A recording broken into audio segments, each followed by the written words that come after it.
இந்த சித்திரை நட்சத்திரத்திற்குன்னு ஒரு குணம் இருக்கு. என்ன அப்படின்னு கேட்டீங்கன்னா, செவ்வாயினுடைய ஆதிக்கம் இவர்களிடத்துல அதிகம் இருக்கும்.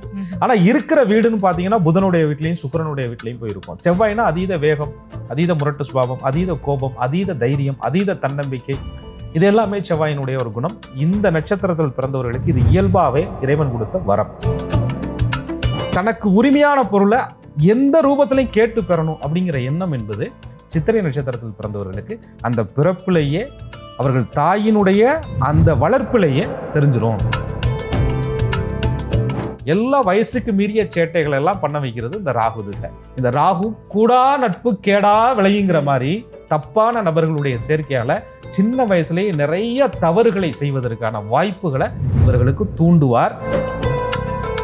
இந்த ராகு முற்பகுதியில் பார்த்தீங்கன்னா அப்படியே சைலண்டாக தண்ணி பாம்பு மாதிரி இருந்துட்டு அப்புறமேல் படம் எடுத்து ஆடும். தசையினுடைய கடைசியில் ஒரு 15-16 வயசு வரையும் இருக்கிற இடம் தெரியாமல் இருந்து விட்டு 18 வயசு வரும்போது இந்த பொண்ணு பார்த்தீங்கன்னா கொஞ்சம் விகாரமா. ராகு பகவானுடைய அம்சம் ஆண் வீட்டில் இருக்குதா பெண் வீட்டில் இருக்குதா, ஆண் தெய்வமா பெண் தெய்வமா, என்ன நட்சத்திரத்தில் இருக்கிறார், அந்த நட்சத்திரத்திற்குரிய ஆதிக்க நாள் என்ன, அதற்கு சாதகத்தாரை நாள் என்ன, எதிரிடை நட்சத்திரத்தில் எந்த கிரகம் நிக்குது, அதை எந்த கிரகம் பார்க்குது, அதுக்குரிய திதி என்ன, அதை பிடித்துத்தான் சாயா கிரகங்களிடம் போய் நிக்கணும்.